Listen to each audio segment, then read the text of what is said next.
जय श्री सीताराम। आज हम सभी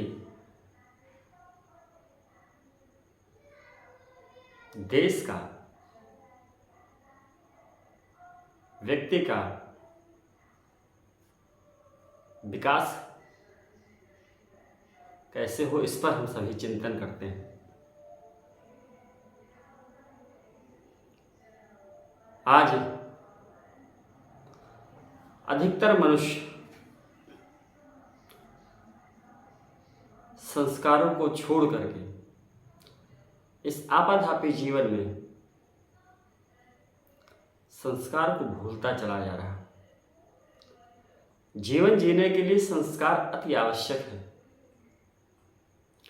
संस्कारों में मेरे परमात्मा भगवान श्री राम जी बंधे रहे, भगवान श्री कृष्ण बंधे रहे और उनकी कृपा से यह नर्तन हम सभी को मिला है। तो आज हम सभी क्यों, प्रश्न है कि आज हम सभी क्यों संस्कारों से दूर हो रहे हैं। छोटे बड़ों का सम्मान नहीं हो पा रहा है। अभी मैं परसों की घटना बताऊं। मैं साधन से आ रहा था, उसी पर एक नवयुवक बैठा था। एक भाई साहब ने कहा कि थोड़ा सा खिसक जाइए, तो उसने कहा मैं क्यों खिसकूं, नहीं खिसकूंगा। जो उस वाहन का चालक था उसने भी आग्रह किया कि भैया थोड़ा सा खिसक जाइए। कहा कि मैं नहीं खिसकूंगा। और देखिए क्या किया उसने तुरंत आवेश में आकर के अपने मित्र को फोन किया और कहा कि भैया फला जगह पर मिलिए, फला ने हमको ये कहा। यानी जिन युवाओं के हाथ में देश की बागडोर है, वो भारत के भाग्य के विधाता हैं।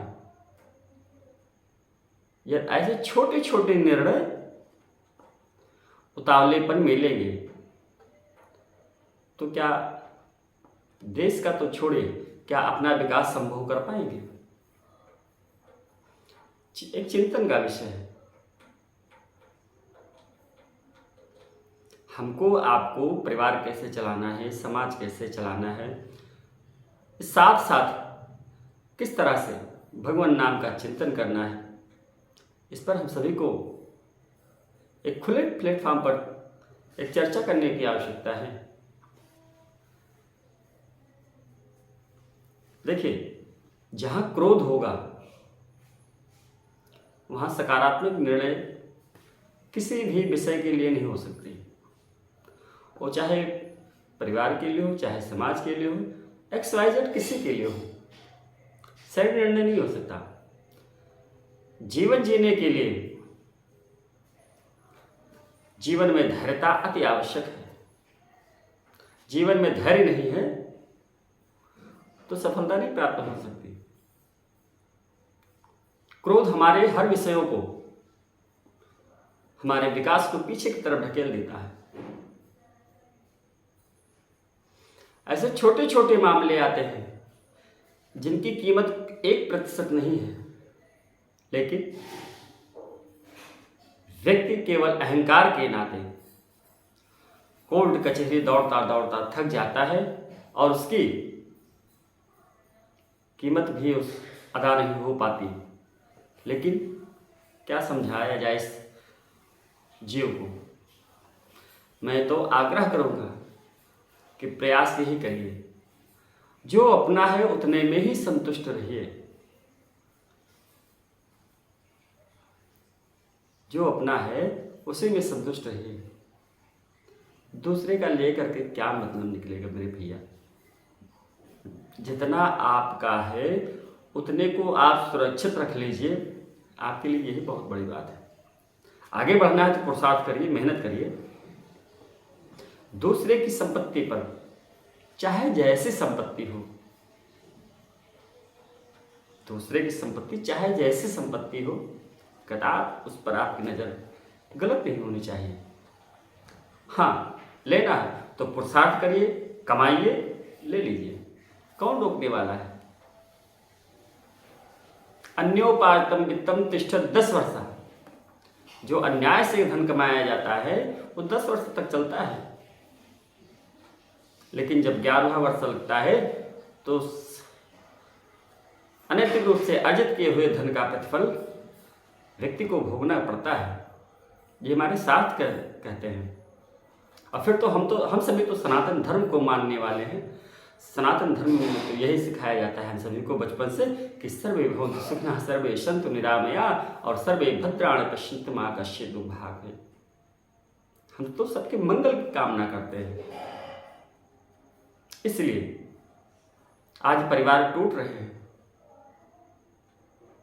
बस कितने, हम दो हमारे दो नहीं। माता पिता को जरूर साथ में रखिए, उनको मत छोड़िए। वो आपके जीते जागते भगवान हैं। चाहे किसी मंदिर में जाइए, चाहे किसी तीर्थ स्थल में जाइए, अगर माता पिता आपके असंतुष्ट हैं तो उस तीर्थ और व्रत का और मंदिर जाने का आपका कोई मतलब नहीं। गणपति भगवान देखिए, भगवान भोलेनाथ की आराधना करते हैं, माँ पार्वती की आराधना करते हैं।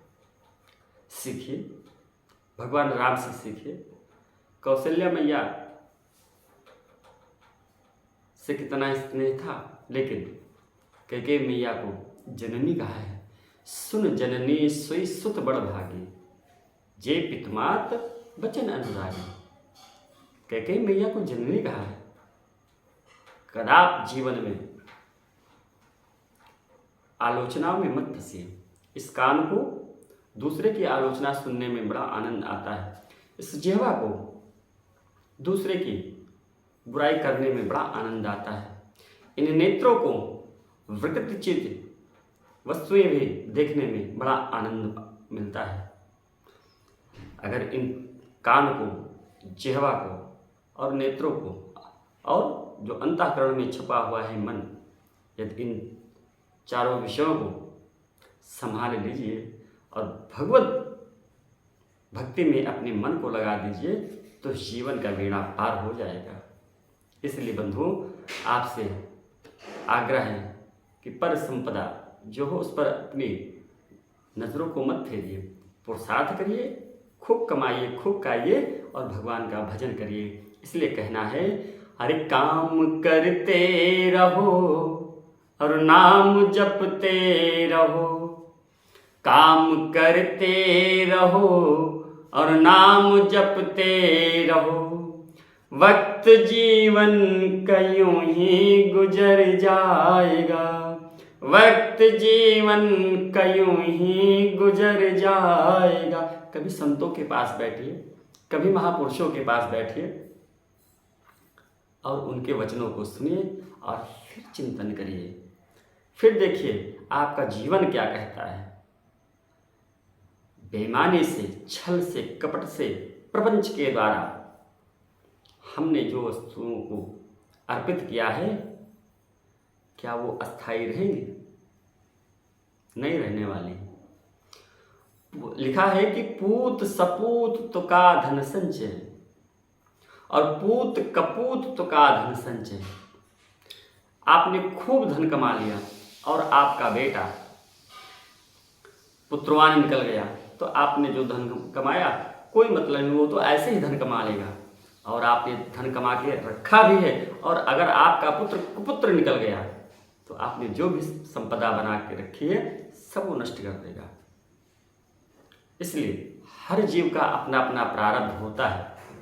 आप कहते हैं हम करते हैं, कदापि नहीं। आप कुछ नहीं करते, कराने वाले तो कोई दूसरा है, कराने वाला कोई दूसरा है।